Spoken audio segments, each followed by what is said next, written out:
is an exclusive presentation of the Yes Network. The New York Yankees, world champions, team of the decade, most successful franchise of the century. When you put on the Yankee pinstripes, something definitely different happens to you. And the Yankees have won the pennant. He wins the batting crown. He did it! He did it! Team of the century. There's no other team in any other sport that can say that. Oh, hang on! We will never see this again. It is the third perfect game in Yankee Stadium history. The New York Yankees are world. Your tokens ready. They have done it again! When we look back 5-10 years from now, a lot of people are going to be proud to be part of this team. You can only feel the emotion and the pride being a part of this great franchise. See ya! See ya! It can't be like this anywhere else. We did it right here! We did it!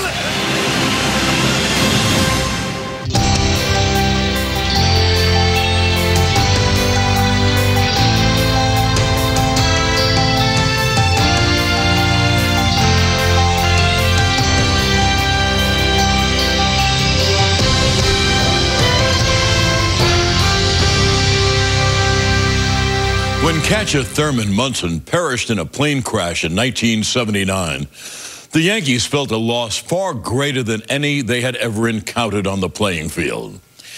Hi, I'm John Sterling, and welcome to a special edition of Yankeeography, the history of the New York Yankees.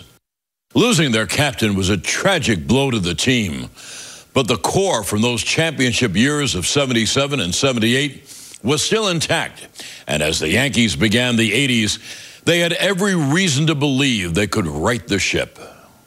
While the days of the Bronx Zoo were now over, Billy Martin, who would eventually return 3 more times as Yankees manager, tallying a total of 5 times hired and 5 times fired by the boss, George Steinbrenner. Tastes great.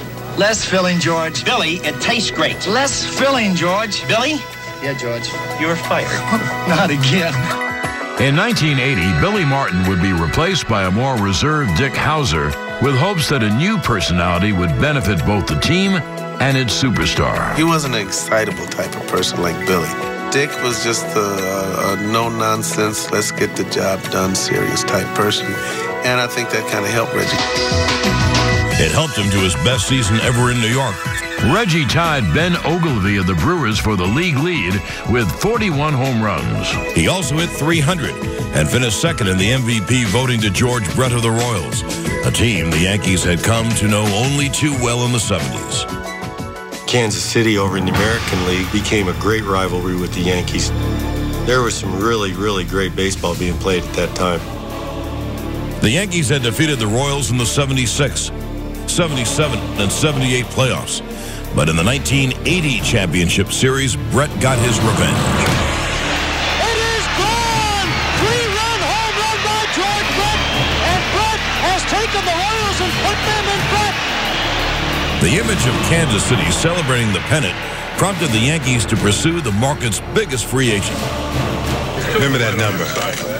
You're going to see a lot of it. But Dave Winfield and Reggie Jackson on the same team? According to Reggie, no problem. I called him 3 times while he was a free agent and told him that it would be great to play with him, would be lovely to have him on the Yankees, and thought that he would really benefit by coming here. And I'm just looking forward to it and excited about it. In a strike-shortened season, the 81 Yankees' first-place standing before the work stoppage qualified them to face the Milwaukee Brewers, the team that finished first after the strike, for the right to advance to the championship series. The Yankees slipped past Milwaukee and went on to face Billy Martin's A's. In the 81 World Series, the Yankees once again faced a foe from their storied past. They won the first 2 games against the Dodgers, and at that point, no one gave Los Angeles much hope of stopping them. But when the series resumed on the West Coast, the Dodgers went on a tear and won 3 straight. The Dodgers lead it 3 games to 2. Once the series moved back to New York, the Dodgers had all the momentum. The Dodgers are the 1981 champions of baseball. I thought we had a much better team than them in '81. Maybe got a little overconfident, and they came back and beat us 4 in a row. The Dodgers' stunning comeback led to a tumultuous offseason with Reggie once again in the middle, and after 5 years with the Yankees, he was signed by the Angels. But losing Reggie was just the start of a decade of discourse. Throughout the 80s, the Yankees would endure a number of managerial changes, including a brief stint for Yankees legend Yogi Berra in '84 and '85. It would be some time before he returned.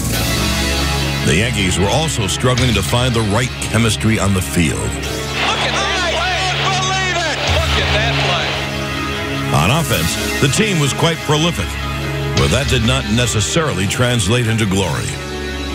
We won a lot of games in New York. We really did. We had the best record of the 80s. We won more games than anybody. We didn't win more championships, but we certainly won more games. During those chaotic times, you couldn't blame the Yankees for trying to gain any advantage they could. In a game against Kansas City in 1983, George Brett put the Royals ahead with a ninth-inning home run. Deep to right field. Holy cow, I don't believe it. Home run for George Brett. And now the Royals have the one-run lead. But the Yankees claimed that the amount of pine tar on Brett's bat made it illegal. Billy Martin and the Yankees want the bat. I said, if they call me out for using too much pine tar, I'll run out there and I'll kill one of those SOBs. Talking about the umpires. Oh, the Yankees win. He's out. Yes, Brett is out. Look at this. Brett is out. His team is back. It's one of the most unbelievable endings I have ever seen. And the Yankees have won the ball game 4-3. That is the maddest human being that I've ever seen. But League President Lee MacPhail overturned the umpires, and after 25 days, play was resumed, with the Royals this time the winners. Through it all, the Yankees did give their fans reason to cheer, like that scorching hot 4th of July in '83 against an arch rival, with Dave Righetti on the mound.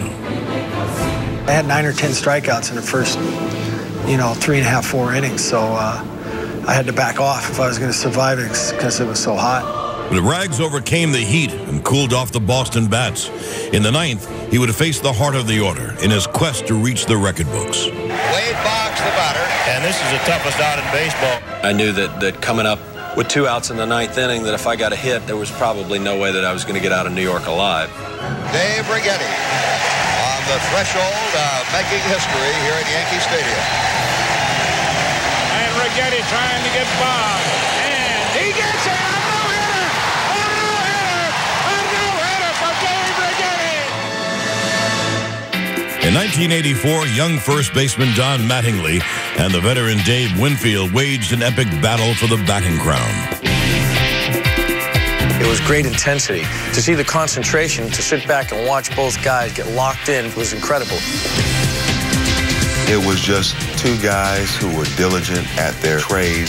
That's what attracted everybody to the stadium. And people just really enjoyed classic, good hitting and the competition on the same team. That baby's gone!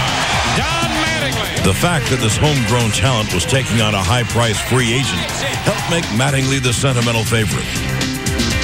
Dave established himself as a superstar in the league, and naturally I think a lot of people are for the underdog. They're for that young kid, ain't making no money yet. So it was a lot easier on me than I think it was on Dave, a lot more pressure on him. On the last day of the season at Yankee Stadium, Mattingly trailed Winfield by 2 points, but a clutch 4-for-5 performance sealed it for the future captain. That's got to be a base hit, and he wins the batting crown. Mattingly became the first Yankees player to win the batting title since Mickey Mantle in 1956, and his .343 average was the highest for a Yankees left-hander since Lou Gehrig. Throughout this time, Mattingly was undoubtedly the team's most inspirational player. Mattingly is unbelievable. He might be the most revered athlete in New York history. He was the one shining light in a dark tunnel. Although his team struggled, Mattingly always played to his full potential. Personal accolades simply followed. Hitman once again comes through. Grand slam time for Don Mattingly. In all phases of what he meant to me and to the Yankees, he was just special. Despite his brilliance, Mattingly's chronic back hampered his ability to play on a regular basis. And while his pain was symbolic of the team's struggles in the 80s, nothing hit harder than the tragic death of Billy Martin when the pickup truck in which he was riding spun off an upstate New York thruway on Christmas Day of 1989. He was the ultimate warrior, so to speak. He laid it all out on the field. He got consumed with something that cost him in the end his life, but in the very end, he was my friend as much as he was when we started. Martin's death marked a bitter end to the decade. In the midst of one of their longest playoff droughts, Yankees fans could only wonder when these dark days would end.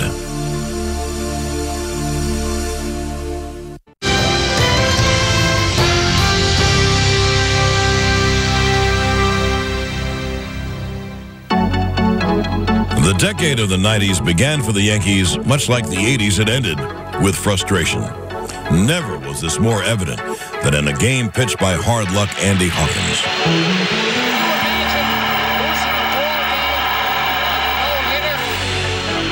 No need to imagine, for in the 8th inning of a scoreless game, 3 Yankees errors set a most unlikely scene. It's a no-hitter, but 4 big runs score, all earned earned. I'll tell you what, it's really tough to throw a no-hitter and get beat. I don't know of too many instances where I've seen that happen. In 1990, George Steinbrenner was suspended by the Commissioner of Major League Baseball.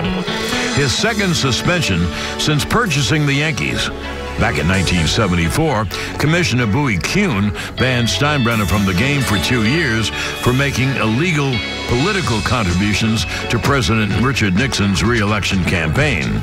The ban was later reduced to 15 months. The 1990 suspension came after Steinbrenner gathered information through a gambler for use in an ongoing disagreement with Yankee star player Dave Winfield, who was traded to the Angels in May of that season. For Steinbrenner, this was a lifetime ban imposed by Commissioner Fay Vinson, but it was lifted after 3 years.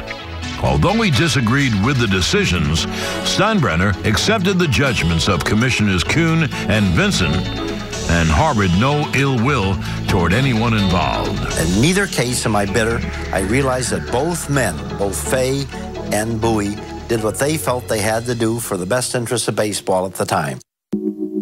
With the boss sidelined, the future of the team lay in the capable hands of general manager Gene Michael, and Stick sought to restore order to the franchise by hiring no-nonsense manager Buck Showalter.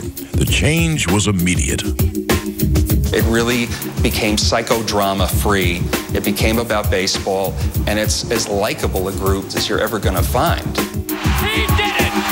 No-hitter for Jim Abbott! Gene Michael soaking in the moment.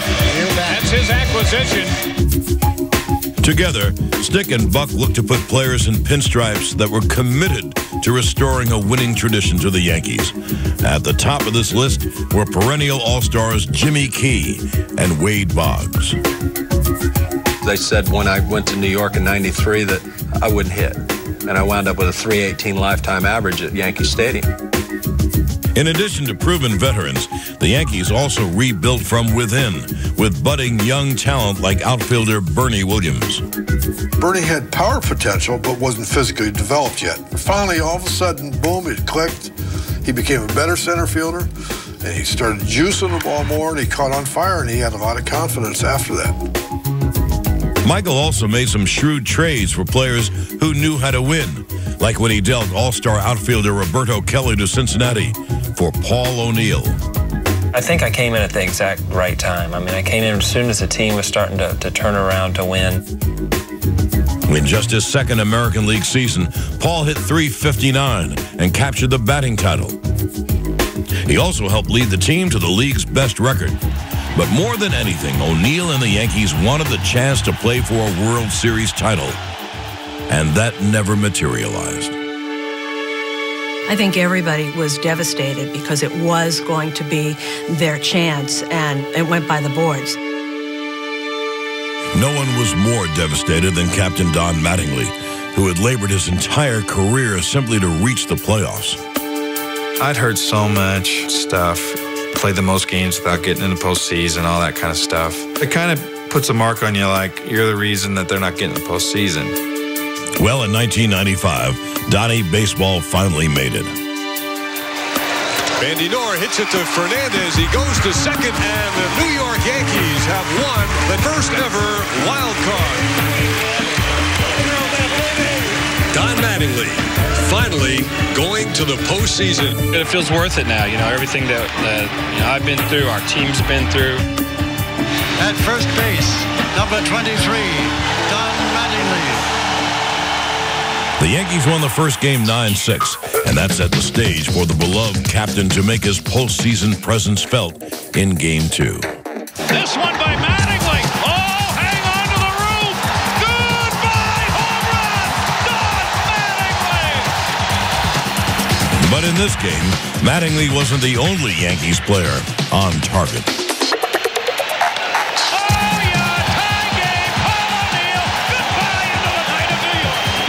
Series was one of the most intense series I've ever covered. If it's any better than this, I don't know where you have to go. Try the bottom of the 15th of a 5-5 game. If ever a guy was due, it is Jim Leyritz. I give him the green light. Fly ball, right field. Maybe. It could be. Back at the wall. Goodbye, home run. The Yankees win.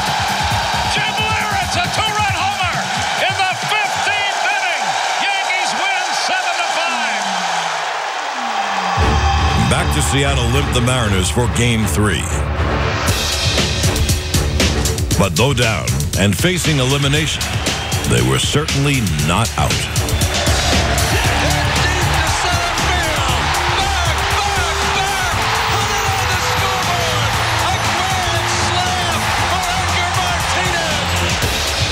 This incredible series came down to a deciding fifth game. Unfortunately for the Yankees, someone would have to lose.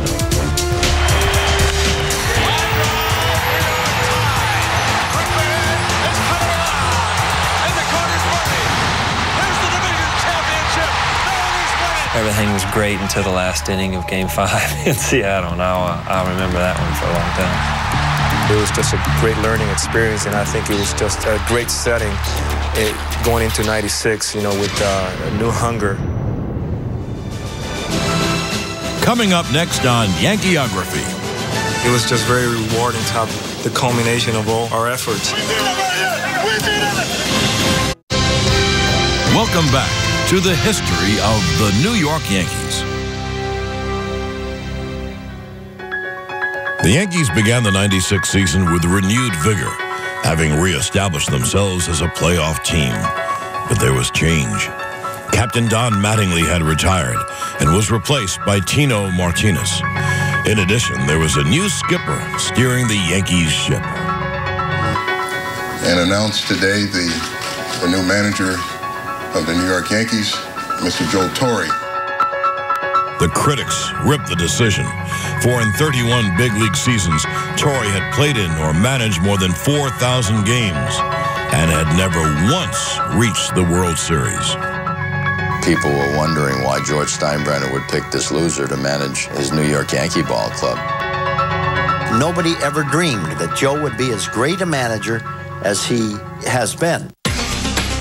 '96 was also Derek Jeter's first full year with the club, and he quickly got a taste of magic in the Bronx. Makes the catch. A no-hitter for Dwight Gooden. The Yankees would also discover a hidden gem. I was a lone reliever at the time. As the year moved on, I started pitching well. So Torre decided to set a rule, and from that moment, I just take off. Who's been better for this club than Mariano Rivera? He became part of the formula in '96. A formula, one part Rivera, one part closer John Wetland. You have a lead. You hand it over to Rivera for the 7th and 8th. You hand it over to Wetland for the 9th. If we had the lead in the 6th inning, the game was over. If we went into a game or into a series, you know, we just basically say, let's try to win 6 innings, and if we do that, we're going to come out on top. Which they did 92 times to win their first divisional title since 1981. Then in the League Championship Series, Jeter got his first taste of the fabled Yankees mystique. In right field. And what happens happens here? He contends that a fan reaches up and touches it. I feel like just like something amazing is happening. It's unbelievable. Calls go your way sometimes, other times they go against you. I mean, they call it a home run and helped us win a game. Jeter comes across to tie the game. If not for that home run, Baltimore might have gone back home to Camden Yards with a 2-0 lead. Instead, the Yankees went on to win that series and earn their manager's first ever trip to the World Series and the Yankees' first appearance since 1981. The moment Torre had been waiting for had finally arrived, and when the Braves dominated Game 1, the World Series rookie manager refused to panic. I happened to say to George that night, I said, you know, George, I said, we might not even win tonight because Maddox is pitching for the Braves. I said, we'll go to Atlanta, we'll win 3 games there and come back and win it for you next Saturday. And I sort of walked out of the office, and he looked at me like I had 2 heads. So the Yankees won the first game in Atlanta, then the next, thanks to Jim Leyritz in a stirring 6-run comeback. In the air to left field. Back at the track at the wall. We are tied. Andy Pettit dominated Game 5, and Paul O'Neill provided the defense for a 3-2 series lead. What a play by Paul O'Neill to end it. When the team returned to New York, it was clear those dark days of Yankees baseball were finally over. Hayes waits. The Yankees are champions of baseball. It was just very rewarding to see us just have the culmination of all our efforts. This team represents New York because they don't quit. We were fortunate. We had a great team. It was something that hadn't happened in New York in a very long time. 18 years to be exact since the Yankees had last been champions. But it was no doubt extra special for Torre, for this was his first. Joe, I got a little cocktail for you, buddy. Still to come on this special edition of Yankeeography. Boy, if I had one word, it'd probably just be storybook. In our lifetime, we will never see this again. Welcome back to the history of the New York Yankees. The euphoria of the '96 season dissolved the following year when the Yankees fell to the Cleveland Indians in the division series. Congratulations to the Cleveland Indians back in the ALCS. But it was just a painful memory when the 1998 campaign began. Boasted by several key additions, it became obvious early on that this season just might be special. Swung on. He's going to get it. Popped up to right field. O'Neill near the line. He makes the catch. David Wells has pitched a perfect game. The second perfect game in Yankees history was symbolic of a nearly perfect season, for the Yankees dominated start to finish and closed out the regular season with an incredible number of victories. 114 wins. In the division series, they quickly dispatched the Texas Rangers with a tidy 3-game sweep. Now in the championship series, they had the chance to gain revenge on the Cleveland team that dethroned them 1 year prior, and they came out fighting. Hit toward the hole. Jeter backhands from the outfield grass. Got him! Man, what a play! It was during the ALCS that the Yankees encountered their first bit of adversity, dropping both games 2 and 3. But rookie Orlando Hernandez was outstanding and cooled off Cleveland's potent offense. El Duque has been the man tonight. Huge strikeout for El Duque. This game in the ACLS was huge. He's just shown such great poise out there. It was just a matter of time before the Yankees got that revenge. Ball game over. American League Championship Series over. Yankees win. Yankees win. The Yankees were now just 4 wins away from perhaps the greatest season in Major League history. The San Diego Padres, led by Tony Gwynn, stood in their way. And they, too, got a taste of Yankees mystique. Swung on a Joe deep to right. There it goes. The ball is gone. A grand slam into the upper deck for Tino Martinez. Watching that grand slam go out of there and just watching the people go crazy. That's what I remember about the 1998 World Series. Following an easy victory by the Yankees in Game 2, Scott Brocious sparked some late-inning drama in Game 3 when he faced Trevor Hoffman, the Padres' imposing closer and future Hall of Famer. With 1 out in the 8th, 2 men on, and the Yankees trailing 4-2. Swung on and hit in the air to deep center. Finley back, away back, on the track, at the wall, gone! A 3-run home run for Scott Brocious. It really struck me when I saw the emotion on his face. I mean, how could you not be pumped in the World Series in this type of situation? But that's one of the great performances in World Series history and Yankee World Series history. It was only appropriate that the eventual series MVP would put the cap on the sweep. Brocious, fittingly with a throw, and the Yankees have done it again. They are the world champions of baseball in 1998. Boy, if I had one word, it'd probably just be storybook. In our lifetime, we will probably never see this again. This team, as far as what it's accomplished, it's kind of mind-boggling. Good vibrations continued in '99 as George Steinbrenner and Yogi Berra reconciled, ending Yogi's 14-year absence from the stadium. The addition of 5-time Cy Young Award winner Roger Clemens to an already potent pitching staff was an equally promising turn of events. But then the team was stunned to learn that they had cancer. Fortunately, Joe made a remarkable recovery and inspired his men. That was, I think, the moment for us to get focused, and Torre gave us that push that we needed. And to prove that the Yankees' mystique was indeed intact, David Cone made a perfect case for déjà vu. He popped him up. Brocious makes the catch. Ball game over. A perfect game for David Cone. The Yankees were on track for 98 wins in '99, but to reach the World Series this time, they'd have to conquer a familiar foe. No sweat. A home run! Bernie Williams! The Yankees were back in the Fall Classic. World Series bound yet again. With Atlanta their foe, the stage was set to determine the team of the decade. The Yankees won the first 2 in Atlanta behind both solid pitching and timely hitting. It'll be a 3-1. The pitch. Hit on the ground. Base hit right field. Curtis scores. Coming around third is Knobloch. The throw home is not in time. And in the 8th inning, the Yankees take a 3-1 lead. When they returned to New York, the team was challenged once again.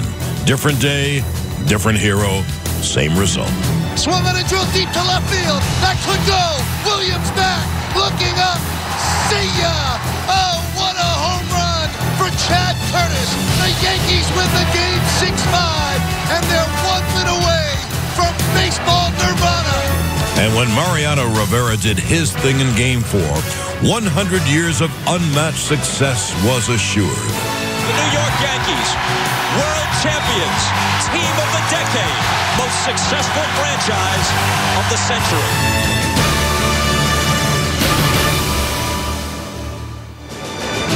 Next on Yankeeography. Get your tokens ready. Everything I heard or saw was the subway.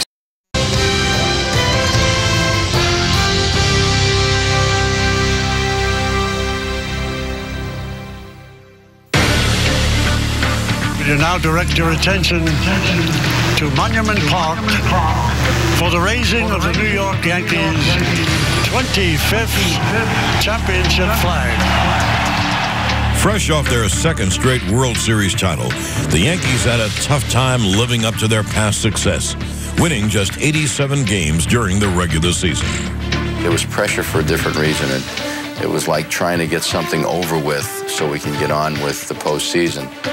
In the division series, the Yankees faced the upstart Oakland A's, who took them to uncharted territory, a decisive Game 5. There, the Yankees took an early lead, then found themselves in the more familiar position of moving on. Martinez in background, and the New York Yankees march on to the American League Championship Series. After splitting the first 2 games with Seattle in New York, the venue shifted to Safeco Field. It was there Roger Clemens earned his postseason pinstripes with a dominating performance. 16 in a row for Clemens. Overpowering performance. It was an exciting game for him. You get locked in what you're doing. Really didn't matter who the hitter was that night. It was the best pitching performance I've ever seen out of any pitcher. This is one of the great performances in a Hall of Fame career. Clemens had put the team back in stride, and back in the Bronx, they put it away. Swung on a drill deep to right field. There it goes. See ya! Into the upper deck. David Justice with a 3-run home run. And the Yankees have come all the way back. Get your tokens ready. Now the stage is set for the Subway Series between the Yankees and Mets. After 44 years, the Subway Series was back, and the fans were beside themselves. Let's go Yankees! Let's go Mets! Vamos Yankees! Yankees, vamos! I hate the Yankees as much as I like the Mets.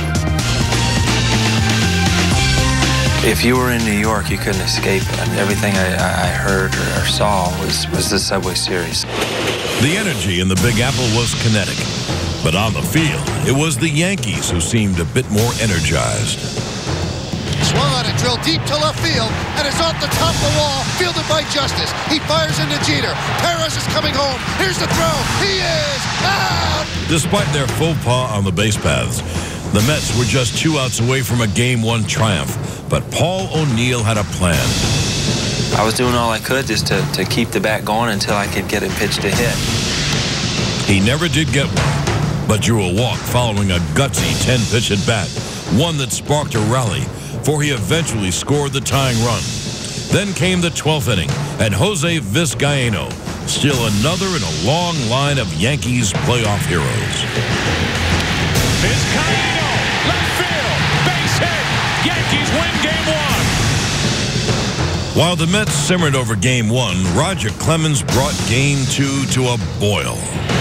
Broken bat foul ball off the right side, and the barrel of the bat came out to Clemens, and he picks it up and throws it back. After both sides settled down, Clemens assumed complete command. Oh, what a splitter. Hellacious. Wow was the word of the day. Scott Brocious with a towering home run. Now the Yankees had a 2-game edge, but when the series moved to Queens, they suffered their first World Series loss since Game 2 of '96. Not to worry, as Jeter set the tone for Game 4 right from the start. And Jeter swings. It's a high drive to left.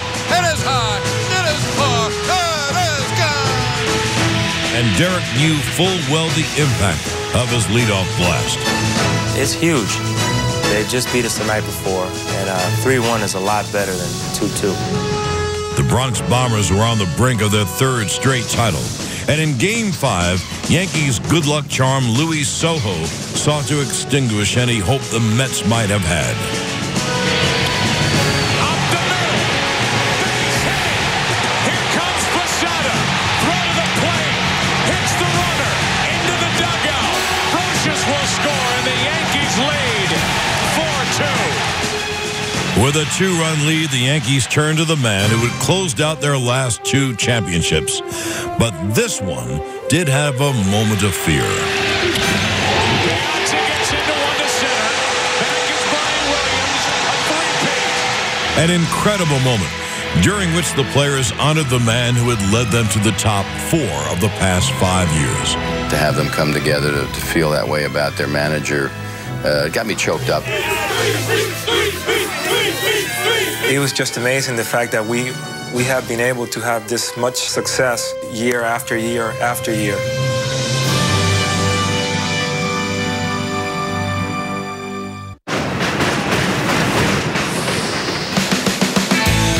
After 3 straight world championships, the 2001 Yankees added crafty veteran Mike Mussina, and rising young star Alfonso Soriano became the full-time second baseman to complement their all-star core. But Roger Clemens would stand above the rest with a record-breaking season. He is the top strikeout pitcher in the history of the American League. But it was just the beginning for the Rocket. Swung on a miss, he struck him out. His consistency was incredible. Every start, he kept the Yankees in the game, giving up 3 runs or less, lasting 6 or more innings, start after start after start. first pitcher in history to go 20-1. In 2001, all of that work came to fruition. There he was, 20-1. I mean, it was just an amazing year. Sadly, though, the 2001 season would be best remembered for the tragedy of 9/11. The Yankees became symbols of strength, of recovery, a means to help ease the city's pain. In a way, I never realized how much of an influence I have on people around me and people that know about the Yankees. I guess it's a blessing to be able to bring smiles to some people's faces just because of who you are or what you do. Just to go over and shake those guys' hands and maybe put a smile on their face. It's just great to be able to do it and to be able to help out. The support and everything that the city has gotten from the Yankee players themselves and the people of New York, it's just it's a great feeling. I think it's great for the city if the Yankees do pull it off, hopefully. But the road to the World Series would be daunting for the red-hot Oakland A's, who almost beat the Yankees in 2000, won the first 2 division series games in New York. No team has come back in a 5-game series down 2-0 with the first 2 losses at home. The only way this series is over if it's a 2 out of 3. It's a 3 out of 5, and they haven't won 3 games yet. Then the Yankees' fortunes turned on an incredible play by a perennial postseason hero. Giambi on his way to third, and they're going to wave him around. The throw misses a cutoff man, shot into the plate, out of the plate. Derek Jeter with one of the most unbelievable plays you will ever see by a shortstop. I saw the throw was going over both Soriano and Tino's head, and I just tried to get it and get rid of it as quick as possible, but Jorge deserves a lot of credit for the tag he made. After that, I just thought, somehow we're going to win this game. We're going to have to win this game now because we just got the play of the year. It was unbelievable, and at that point in time, realized that, we have to win now. They did win Game 4, and the series moved back to New York, where the Yankees would not be denied. Once again, Jeter's defense took center stage. Popped up, third base side. Brocious and Jeter both over. Jeter, did he get it? Did he get it? Did he get it? He got it! He got it! Unbelievable, this guy. We never give up. That's what the Yankees are doing. That's what the people in New York City are doing. It's amazing the way we keep coming back and we don't give up. The Yankees will defend their title. The New York Yankees have risen from the dead, and coming from a 2-0 deficit, this is the most emotional demonstration since the Yankees beat Atlanta in '96. Following the historic comeback, even the Seattle Mariners, who won an American League record of 116 games, had to think the Yankees' mystique might be too much to overcome. And Deal swung on, hit high in the air to deep right center field. Back goes Ichiro on the track at the wall. She's gone! Alfonso Soriano wins the game with a 2-run home run. The Yankees win 3-1, and they take a 3-1 lead in the American League Championship Series. I'm never, ever going to forget that moment, because that home run in the 9th inning won the game. It was very special for me because it helped lift the team's spirits. It was a sign of things to come, for another pennant was just a formality. 2 outs, top of the 9th, Yankees lead 12-3. Rivera, Deal swung on and line to right, charging to Spencer. He makes the catch. Ball game over. American League Championship Series over. Yankees win. The Yankees win. And in a couple of days, they'll head to Arizona, where they'll take on the Arizona Diamondbacks and try to win their 4th straight World Series. Coming up next on Yankeeography. Oh my! Another miracle in the Bronx!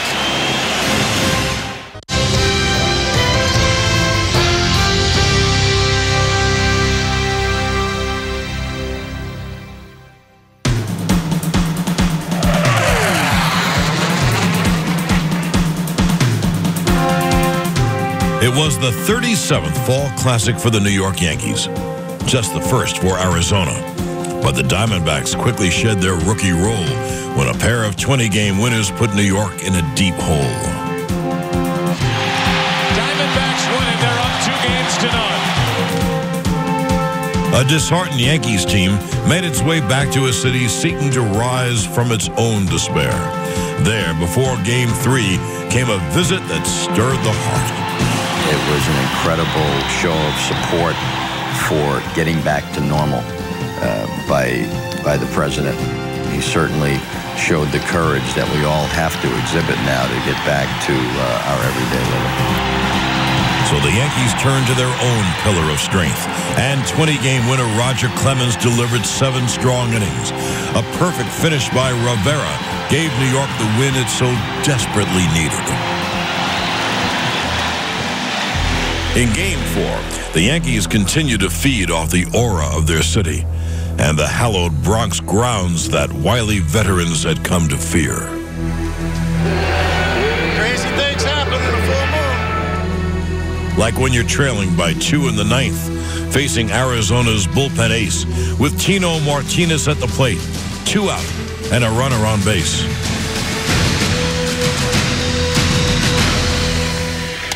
Fly ball center field. It is way back at the wall. Goodbye. Home run. Home run. Tino Martinez. And the Yankees on the precipice of defeat tie the game at 3. On to November. The Yankees already had a Mr. October in Reggie Jackson. Was a new title awaiting Derek Jeter? 3-2 pitch. Swung on a drill to right field. Going back Sanders on the track at the wall. See ya! See ya! See ya!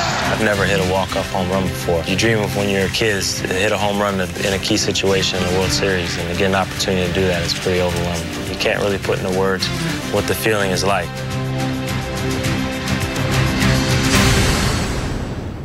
With the series now knotted at 2 games apiece, what could Game 5 do for an encore? How about same inning, same lead, same closer, 2 outs and a runner on base, this time for Scott Brosius. That one hit in the air to left field. Do you believe it? Goodbye, home run. They have done it again. This game is tied. I don't believe it. Deja vu. A 2-out, game-time 2-run home run by Scott Brosius. Probably the most unbelievable feat in World Series history. When that ball left the bat, I said, you know, Groundhog Day, here we go again. It's being a little kid again. That's all it is. You're filled with so much excitement and adrenaline, especially on the heels of the night before. Just going around the bases going, wow, you know, no way did this happen again, and we still have a chance to win the game now. With a score tied in the 12th, the Yankees went in search of still another hero. At the plate, a rookie, Alfonso Soriano, just now getting a taste of Yankees mystique. He gets up there and takes a pitch the other way. Into right field, base hit. Here comes Knobloch. Here's the throw. Here's the play at the plate. Yankees win. They lead the series 3 games to 2. They did it again. Unbelievable. Oh my! Another miracle in the Bronx. These last 2 games defied description. It was a bittersweet victory for Paul O'Neill, having played his final game in the Bronx. Hey, boy, bro. A crowd favorite for 9 years, he got the ultimate send-off. I don't have words to really describe how you feel as a player. I mean, everybody wants to be accepted and liked, and to see that in that atmosphere, it was unbelievable to me. It really was. Paul O'Neill at first doesn't like to show his emotions, but he was very touched, and it took him until he got to the dugout to doff his cap. I can't say anything bad about New York. The people have been great to me here, and I just hope that I can be a part or do something to win one more game, and we can look back at a wonderful season. But any momentum the Yankees had was lost on the long flight back to Arizona, where the Diamondbacks simply dominated. Game 6 belongs to Arizona, forcing Game 7 tomorrow night. It was time for the ultimate test. One game stood between the Yankees and their fourth consecutive title, and with the score tied in the eighth, it looked like they might get it. The Yankees with yet another reason to celebrate. The sight of Soriano rounding the bases looked to be the coronating moment of the Yankees' fourth straight title. But Arizona would flip the script and stun the reigning world champs.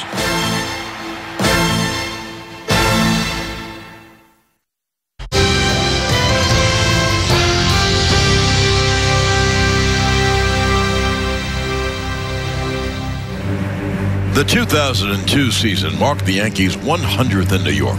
That club went on to post a 103-58 record, but in a disappointing ALDS, lost in 4 games to the eventual world champion Anaheim Angels.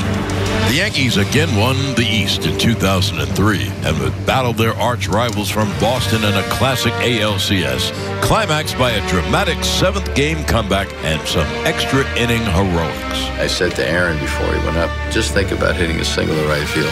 And it doesn't mean you're not going to hit a home run. Brown hits it to deep left. And the Yankees are going to the World Series! I got an opportunity to get up there with the game on the line and was fortunate to run into one, and probably the greatest thrill in my life. After beating the Red Sox in that exciting 7th game and advancing to the World Series for the 6th time in 8 years, the heavily favored Yankees ran out of gas and were beaten in 6 games by the National League pennant-winning Florida Marlins in the 2003 World Series.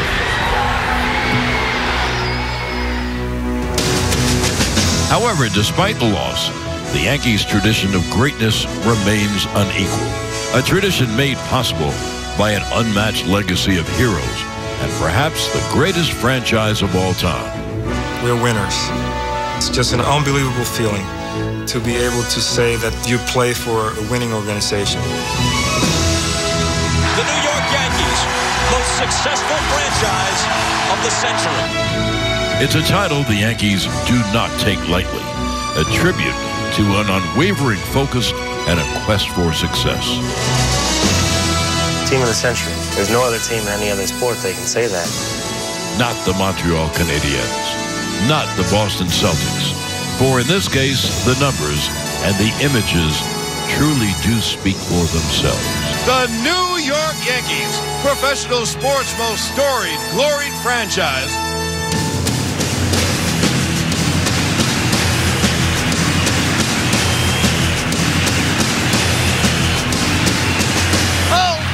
Doesn't get better than this. When the first 100 years of the American League came to a close, the Yankees were acknowledged as the baseball team of the century. The fact is, they were the team of the century in any sport. With most of the team remaining after the 2003 World Series loss, and a game plan refined and focused by so many years of success, the expectation was to replicate and exceed those championships in the next century. For the Yes Network, I'm John Sterling, and thanks for watching Yankeeography.